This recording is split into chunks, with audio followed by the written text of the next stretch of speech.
الحمد لله ذي المجد والعلا خالق الأرض والسماء وما بينهما وما تحت الثرى والصلاة والسلام على أفضل رسله سيد الأنبياء محمد المبعوث إلى كافة للناس بشيرا ونذيرا وداعيا إلى الله بإذنه وسراجا منيرا ثم دنا فتدلى فكان قاب قوسين أو أدنى فأوحى إلى عبده ما أوحى وعلى آله وأصحابه الكرماء الشرفاء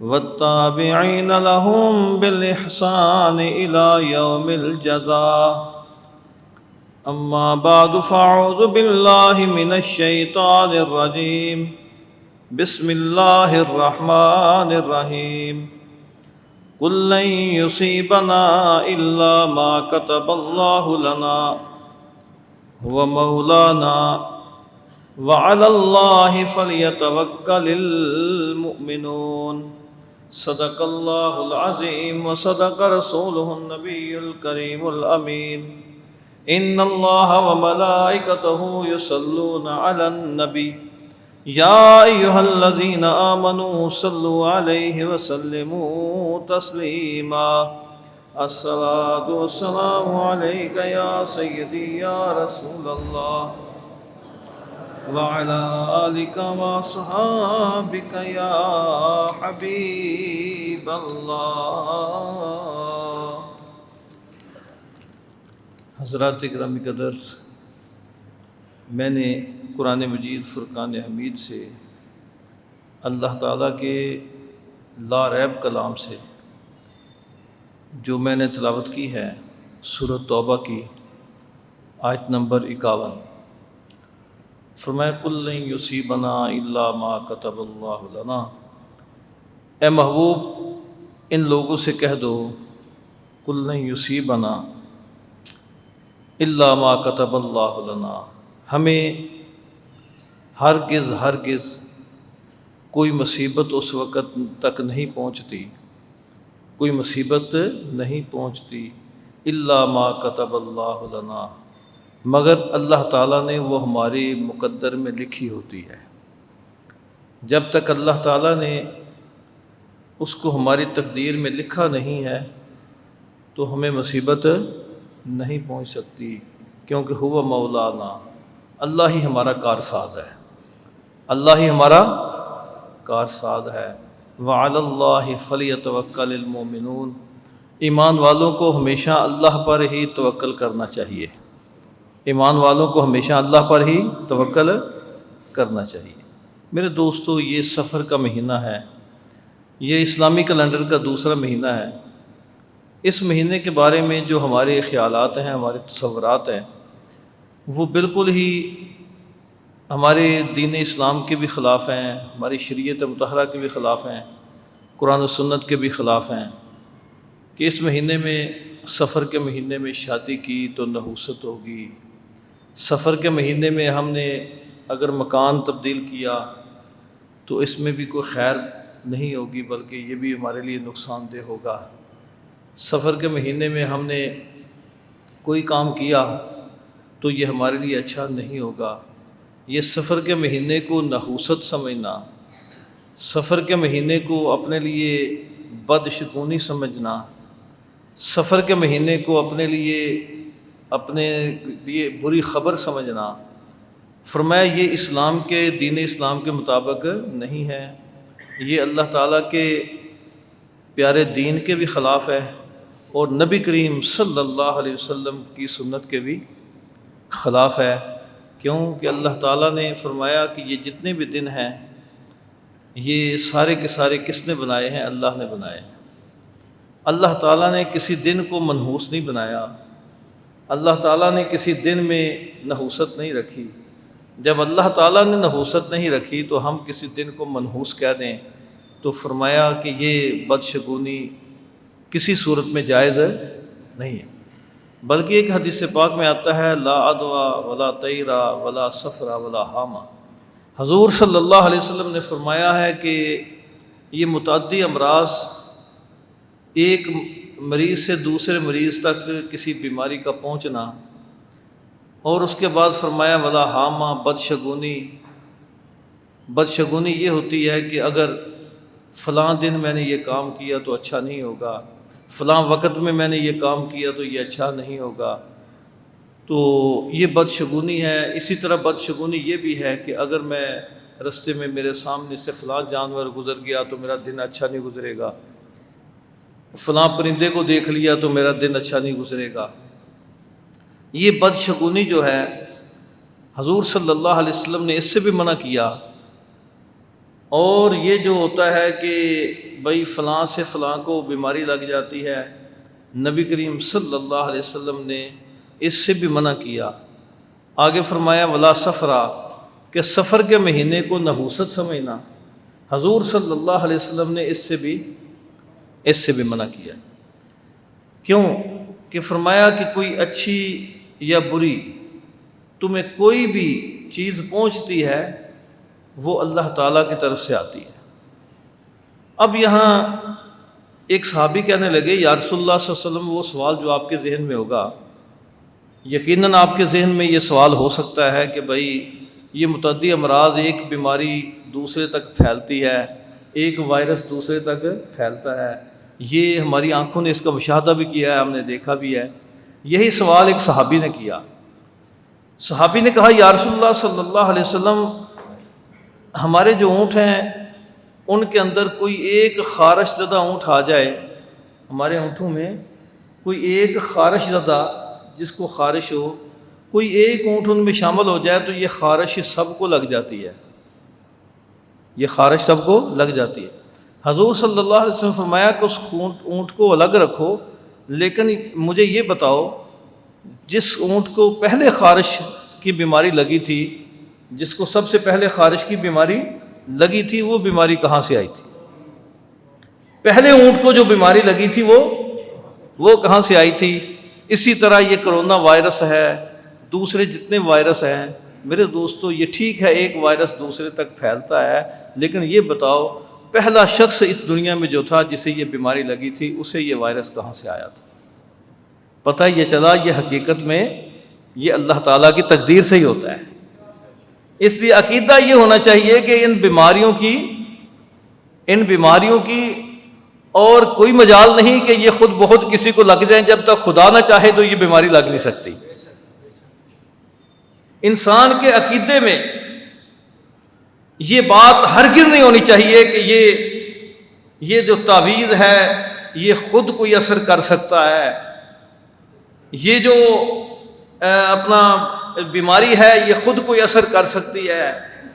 فرمایا خود کوئی چیز اثر نہیں کر سکتی جب تک مؤثر بذات، جو حقیقت میں اللہ کی ذات ہے، جب تک وہ نہ چاہے تو یہ کچھ بھی نہیں کر سکتی۔ جو کچھ ہوتا ہے اس مؤثر بذات، یہ چیزیں اپنا اثر تو رکھتی ہیں، یہ چیزیں اپنا اثر تو رکھتی ہیں، لیکن ان کے اندر اثر ڈالنے والی ذات اللہ تعالیٰ کی ذات ہے، انہیں مؤثر بنانے والی ذات اللہ کی ذات ہے۔ میرے دوستو، یہی وجہ ہے کہ علماء نے تقدیر اور تدبیر فرمایا یہ دونوں لازم و ملزوم ہیں۔ تقدیر یہ ہے کہ ہر کام کا فیصلہ پہلے ہو چکا، ہر چیز پہلے لکھی جا چکی۔ تدبیر یہ ہے کہ ہم اس سے احتیاط کریں، اب اگر ہم احتیاط کرتے ہیں تو یہ تقدیر کے خلاف نہیں ہے۔ کیوں؟ تقدیر کے خلاف اس لیے نہیں ہے کہ تقدیر جو ہے وہ ہمیشہ غیب ہوتی ہے، وہ ہماری نظروں سے اوجھل ہوتی ہے، ہمارے علم میں تقدیر کا علم ہمارے ذہنوں میں نہیں ہوتا۔ فرمایا تقدیر تم سے پوشیدہ ہے، تقدیر جو ہے یہ علم غیب ہے، لیکن فرمایا ہم تقدیر کے پابند نہیں ہیں، تقدیر کے پابند نہیں ہیں، کیونکہ ہمیں اس کا علم ہی نہیں ہے۔ اللہ نے جو لکھا ہے اس کو خدا جانتا ہے، جو کچھ لکھا گیا اس کو کون جانتا ہے؟ خدا جانتا ہے۔ وہ تقدیر ہے جو خدا نے لکھا ہے، فرمایا اس کا ہمیں علم نہیں ہے، جس کا ہمیں علم نہیں ہم اس کے پابند نہیں ہیں۔ ہم کس چیز کے پابند ہیں؟ فرمایا ہم تدبیر کے قرآن و حدیث کے پابند ہیں۔ تقدیر کے ہم پابند، تقدیر کو ماننا یہ ہمارے لیے، تقدیر یعنی تقدیر پر کیا کرنا، ایمان رکھنا، یہ تو ضروری ہے کہ اچھی اور بری تقدیر اللہ کی طرف سے ہے، لیکن تقدیر کو سب کچھ سمجھنا یہ ہماری، کیونکہ یہ تقدیر ہمارے علم میں نہیں ہوتی، وہ کس کے علم میں ہے؟ وہ اللہ کے علم میں ہے۔ ہم پابند ہیں صرف اللہ کی شریعت کے، ہم قرآن و حدیث کے پابند ہیں، تقدیر کے پابند نہیں ہیں۔ اس لیے میرے دوستو، یہ تو ایک ضمنی باتیں تھیں عقیدے کے لیے، کیونکہ اگر اللہ تعالیٰ کے علاوہ کسی اور کو مؤثر بذات سمجھو گے، اللہ کے علاوہ سمجھو گے کہ کوئی اور چیز بھی اثر کر سکتی ہے، تو یہ شرک ہوگا۔ شرک اللہ تعالیٰ کبھی معاف نہیں کرتے۔ سمجھو یہ چیزیں وسیلہ تو ہو سکتی ہیں، دم ہے یہ وسیلہ تو ہو سکتا ہے، تعویذ ہے یہ وسیلہ تو ہو سکتا ہے، کسی پیر کی دعا وسیلہ تو ہو سکتی ہے، لیکن اصل مؤثر بذات اللہ کی ذات ہے۔ فرمایا وسیلے کو ہمیشہ وسیلہ سمجھو، وسیلے کو ہمیشہ وسیلہ سمجھو۔ یہ اسباب ہیں، انہیں اسباب کے طور پر ہی ماننا چاہیے، اسباب کو کبھی خدا نہیں ماننا چاہیے، یہ سبب اور وسیلے کو خدا نہیں ماننا چاہیے۔ خدا وہ ہے جو ان کے اندر اثر ڈالنے والا ہے، ان کے اندر اثر ڈالنے والی اللہ کی ذات ہے۔ اسی طرح یہ ماہ سفر ہے، سفر کے مہینے میں یہ جو لوگوں نے آج کل یہ ڈونگ رچایا ہے کہ سفر کے مہینے میں شادی کرو، تو یہ بھی بدشگونی ہے کہ بھئی شادی کرو تو یہ توڑ نہیں پہنچتی، اگر اس میں کوئی بھی کام کرو، اچھا کام کرو تو اس میں برکت نہیں ہوتی۔ فرمایا برکت ڈالنے والی تو اللہ کی ذات ہے، تمہیں اس چیز کا کیا علم ہے؟ اس لیے فرمایا حدیث پاک میں آتا ہے، آپ دیکھیں کہ یہ جو میں نے قرآن پاک کی آیت پڑھی ہے، اس کا بڑی پیاری وضاحت کی علماء نے، قُلْ لَن يُصِيبَنَا إِلَّا مَا كَتَبَ اللَّهُ لَنَا۔ فرمایا محبوب ان سے کہہ دو کہ جو بھی ہمیں مصیبت پہنچتی ہے، إِلَّا مَا كَتَبَ اللَّهُ لَنَا، اس کو اللہ تعالیٰ نے لکھ دیا ہے، کس کے لیے؟ ہمارے فائدے کے لیے۔ یہاں فرمایا لنا، لام جو لفظ ہے یہ لفظ عربی میں تعلیل کے لیے آتا ہے، اس کا مطلب کے لیے، کیا معنی ہوتا ہے؟ کے لیے۔ یہاں کہتے ہیں علا بھی ہو سکتا تھا، الا ما كتب اللہ علینا، مگر جو اللہ نے لکھ دیا ہے ہم پر۔ فرمایا اگر ہوتا ہم پر، فرمایا یہ لفظ علا عربی میں علا آتا ہے ضرر نقصان کے لیے، اور یہ جو لفظ یہاں استعمال ہوا لمز لنا، لام ضرب اللہ، فرمایا یہ لام کا لفظ جو ہے یہ تعلیل کا، یہ آتا ہے فائدے کے لیے، علا آتا ہے ضرر کے لیے۔ اللہ تعالیٰ نے قرآن پاک میں وہ حرف استعمال کیا جو حرف فائدے کے لیے آتا ہے، نقصان کے لیے نہیں آتا۔ اس لیے فرمایا اللہ تعالیٰ نے ہمارے لیے جو کچھ بھی لکھا ہے اس میں ہمارا فائدہ ہی فائدہ ہے۔ خدا نے ہمارے لیے جو کچھ بھی تقدیر میں لکھا ہے وہ ہمارے فائدے کا ہے، ہمارے نقصان کا نہیں ہے۔ اس لیے فرمایا قُلْ لَن يُصِيبَنَا، اے محبوب کہہ دو ہمیں جو بھی مصیبت آتی ہے إِلَّا مَا كَتَبَ اللَّهُ لَنَا، اللہ تعالیٰ نے اسے ہمارے فائدے کے لیے لکھا ہوا ہے، ہمارے نقصان کے لیے نہیں لکھا، اسے ہمارے فائدے کے لیے۔ اب فرمایا کہ آدمی کو کوئی خوشی ملے تو یہ تو فائدہ ہے، نقصان ہو جائے تو یہ فائدہ۔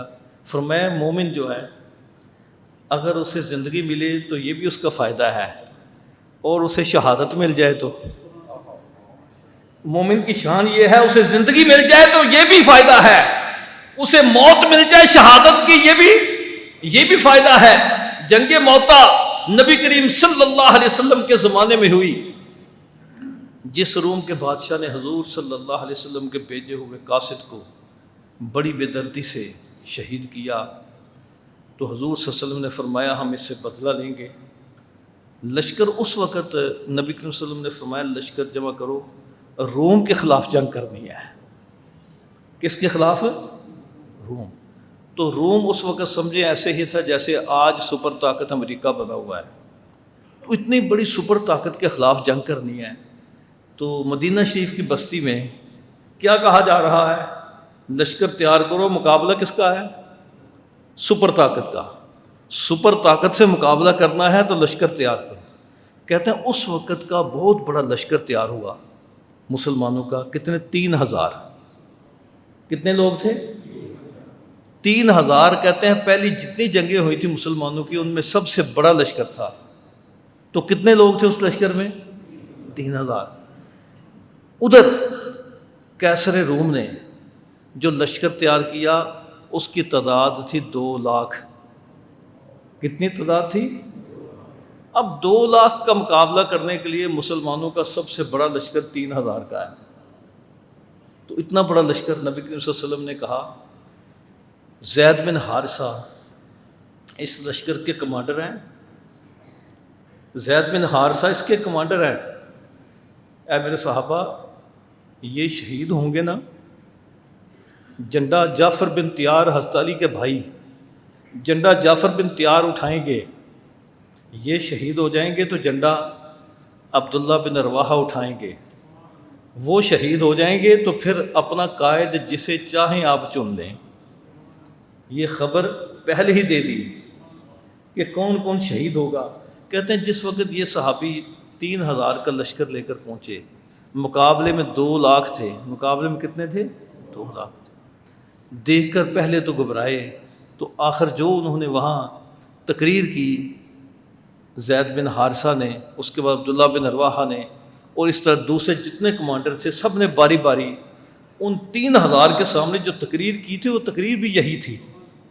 کہا اے مسلمانوں آج ہمارا مقابلہ 2 لاکھ کے لشکر کے ساتھ ہے، یہ بہت بڑا لشکر ہے، کوئی مقابلہ بنتا نہیں ہے، لیکن یاد رکھو دونوں چیزیں ہمارے لیے بہتر ہیں۔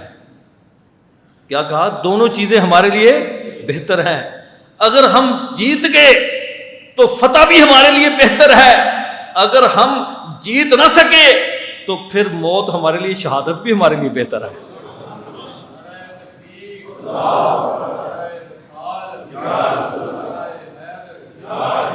ان کمانڈروں نے اپنے 3000 کے لشکر کو کیا کہا کہ یاد رکھو دونوں چیزیں ہمارے فائدے میں ہیں۔ فرمایا مسلمان کے لیے، مومن کے لیے یہ جو اچھی چیز وہ بھی اس کے فائدے کی ہوتی ہے، بری بھی اس کے فائدے کی ہوتی ہے۔ کیوں؟ اللہ تعالیٰ اس کے ذریعے اسے کسی بڑی مصیبت سے بچا لیتے ہیں، بڑی مصیبت سے اسے بچا لیتے ہیں، یا اسے شہادت آ جاتی ہے تو یہ بھی اس کے لیے فائدہ مند ہوتی ہے۔ تو کہتے ہیں جب یہ جنگ شروع ہوئی نا، جنگ کا آغاز ہوا تو سب سے پہلے جنگ کے جو سپہ سالار تھے زید بن حارثہ، کہتے ہیں صبح کے وقت جنگ شروع ہوئی تو نبی صلی اللہ علیہ وسلم فجر کی نماز پڑھا کے ممبر پہ بیٹھ گئے۔ فجر کی نماز پڑھا کے ممبر پہ بیٹھ کے صحابہ کرام کو بٹھا دی، کہا اے میرے صحابہ وہ کیسر روم کے لشکر کے ساتھ جنگ ہو رہی ہے، اس کا آنکھوں دیکھا حال میں تمہیں مدینے میں بیٹھ کے سناتا ہوں۔ جنگ موتا کے مقام پہ ہو رہی ہے، نبی کریم صلی اللہ علیہ وسلم مدینہ بیٹھ کے ممبر پہ بیٹھ کے اس جنگ کے حال سنا رہے ہیں، آنکھوں دیکھا حال سنا رہے ہیں۔ کہا میرے صحابہ میں دیکھ رہا ہوں زید بن حارثہ شہید ہو گئے ہیں، ان کا لاشا زمین پہ گرا ہے، اب جھنڈا جعفر بن تیار نے اٹھا لیا۔ تھوڑی دیر کے بعد حضور فرمایا اے صحابہ میں دیکھ رہا ہوں جعفر بن تیار کا دایاں بازو کٹ چکا ہے۔ اے میرے صحابہ انہیں جھنڈا جو ہے بائیں ہاتھ میں پکڑ لیا ہے۔ کہا تھوڑی دیر کے بعد کہا میرے صحابہ میں دیکھ رہا ہوں ان کا بایاں بازو بھی کٹ گیا ہے، انہوں نے جھنڈا اپنے سینے سے لگا لیا ہے۔ اے میرے صحابہ میں دیکھ رہا ہوں اب ان کی گردن بھی کٹ چکی ہے، وہ جھنڈا زمین پہ گرا ہے۔ اور کہتے ہیں میرے صحابہ اب عبداللہ بن رواحہ نے جھنڈا اٹھا لیا ہے، جو آپ نے بتایا تھا۔ پھر کہتے ہیں صرف کمانڈروں کے نام نہیں، جو صحابی وہاں شہید ہوتے تھے ان کے نام بھی بتا رہے تھے، جو صحابی شہید ہو رہے تھے ان کے نام بھی بتا رہے تھے، اس وقت فلاں شہید ہوا، اس وقت فلاں شہید ہوا. کہتے ہیں پھر جس وقت عبداللہ بن رواحہ بھی شہید ہو گئے، پھر حضور صلی اللہ علیہ وسلم نے فرمایا اب سیف من سیوف اللہ. کیا فرمایا؟ اب سیف من سیوف اللہ. اے میرے صحابہ، اب اللہ کی تلواروں میں سے ایک تلوار نے جھنڈا پکڑ لیا ہے. اللہ کی تلواروں میں سے ایک تلوار نے، وہ کون تھے؟ حضرت خالد بن ولید. وہ خالد بن ولید تھے جنہیں سیف اللہ کا لقب ملا کہ یہ اللہ کی تلوار ہے. پھر جھنڈا انہوں نے پکڑا. کہتے ہیں کہ شام کا وقت قریب تھا، صبح سے لے کے شام تک جنگ ہوتی رہی، صبح سے لے کر شام تک جنگ ہوتی رہی. تو لکھا ہے کہ مسلمان صرف 12 شہید ہوئے. مسلمان کتنے؟ اور 20,000 وہ شہادی، وہ عیسائی جو ہیں کیسے روم کے لشکر کے 20,000 قتل ہوئے. ان کے 20,000 قتل ہوئے صبح سے شام تک، اور مسلمان کتنے؟ 12. تو یہ جنگ مسلمانوں کے لیے بڑی سخت جنگ تھی. تو کہتے ہیں جس وقت شام کا وقت ہوا تو حضرت خالد بن ولید نے دیکھا کہ ان کی تعداد بہت زیادہ ہے. آپ نے بڑے طریقے سے جنگ روکنے کا اشارہ دیا اور اپنے لشکر کو پیچھے لے آئے. یہ اعلان یہ تھا کہ صبح پھر دوبارہ جنگ کریں گے. تو انہوں نے بھی اپنا لشکر پیچھے کر لیا. تو کہتے ہیں صبح جب جنگ ہونی تھی تو خالد بن ولید نے کیا کیا، انہوں نے اپنے ساتھیوں کی ٹولیاں بنا دی. کہا پہاڑوں کے پیچھے سے تم نے یک بار کی دوڑ لگانی ہے، اس طرح دوڑ لگانی ہے کہ غبار اٹھے اور وہ سمجھے کہ مسلمانوں کے لیے مدد پہنچ چکی ہے. تو کہتے ہیں صبح جب جنگ شروع ہوئی تو وہ پہاڑوں کے پیچھے سے مسلمانوں کی ٹولیاں، چھوٹی چھوٹی ٹولیاں جس وقت دوڑیں، وہ غبار اڑنا شروع ہوا. انہوں نے سمجھا پتہ نہیں کہ پیچھے سے کوئی بڑا لشکر آ رہا ہے. تو وہ سارے کے سارے رومی بھاگ گئے اور اللہ تعالیٰ نے مسلمانوں کو فتح عطا فرما دی. تو جس وقت حضرت خالد بن ولید مدینہ شریف واپس پہنچے تو کہتے ہیں کہ اس وقت حضور نبی کریم صلی اللہ علیہ وسلم نے آپ کو یہ لقب عطا فرمایا کہ سیف من سیوف اللہ. یہ اللہ تعالیٰ کے لشکروں میں، تلواروں میں سے ایک تلوار ہے جس نے مسلمانوں کو بچا کر وہاں سے لے آیا اور کافروں پر مسلمانوں کا رعب بھی بٹھا دیا. مسلمان فوج کو بچا بھی لیا اور کافروں پر مسلمانوں کا رعب بھی طاری کر دیا. تو یہ اس وقت جملہ بولا تھا ان کمانڈروں نے، لوگوں یاد رکھو اس جنگ میں ہم نے اگر جان دے دی یہ بھی ہمارے لیے فائدہ ہے، اگر ہم زندہ رہے تو پھر بھی فائدہ ہے، زندہ رہے تو فتح ہے، اگر جان دے دی تو یہ شہادت ہے.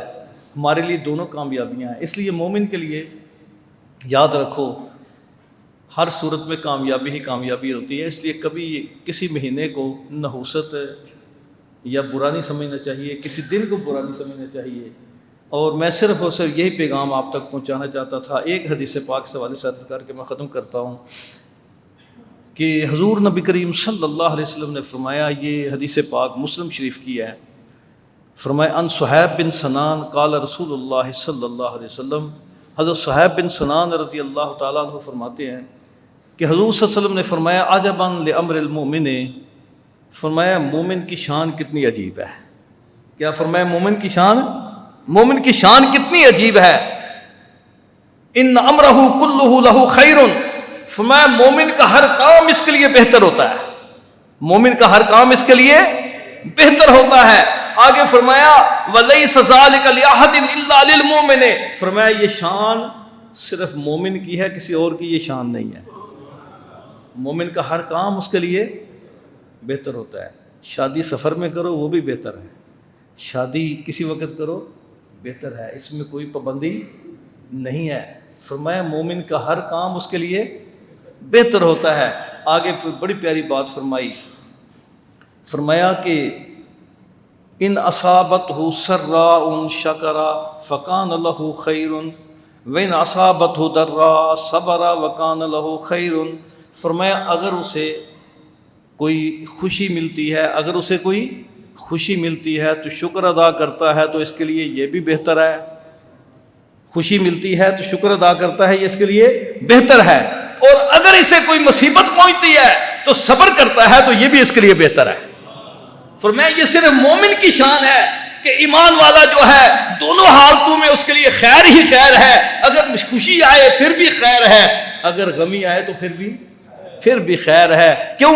جب خوشی آتی ہے تو شکر کرتا ہے تو رب راضی ہو جاتا ہے، جب اس پہ تکلیف آتی ہے تو پھر صبر کرتا ہے تو رب راضی ہو جاتا ہے۔ اس لیے میرے دوستو، کوئی دن منحوس نہیں ہوتا، کوئی وقت منحوس نہیں ہوتا۔ یہ سفر کے مہینے کو منحوس سمجھنا یہ ہماری بد عقیدگی بھی ہے اور اسلام کے خلاف ہے، دین اسلام کے خلاف ہے۔ تو دعا کرے کہ اللہ تعالی ہمیں دین اسلام پہ صحیح سے عمل کرنے کی توفیق عطا فرمائے۔ آخر میں ایک ضروری اعلان پہلے بھی میں نے کیا تھا، یہ ضروری اعلان ہے، ذرا سن لے کہ پچھلے 2 جمعے پہلے میں نے اعلان کیا تھا کہ قبرستان میں ہمارے کچھ دوست، حافظ فضل الرحمان صاحب صوفی سرور صاحب کے بیٹے، ان کے ساتھ مل کے کچھ ساتھی مٹی ڈالنا چاہتے ہیں قبرستان میں، بلکہ مٹی کا کام شروع ہو چکا ہے۔ جس وقت 3-3 4-4 فٹ مٹی ڈالیں گے بہت ساری قبریں نیچے آ جائیں گی، تو ان کے نشان آپ لگا لیں۔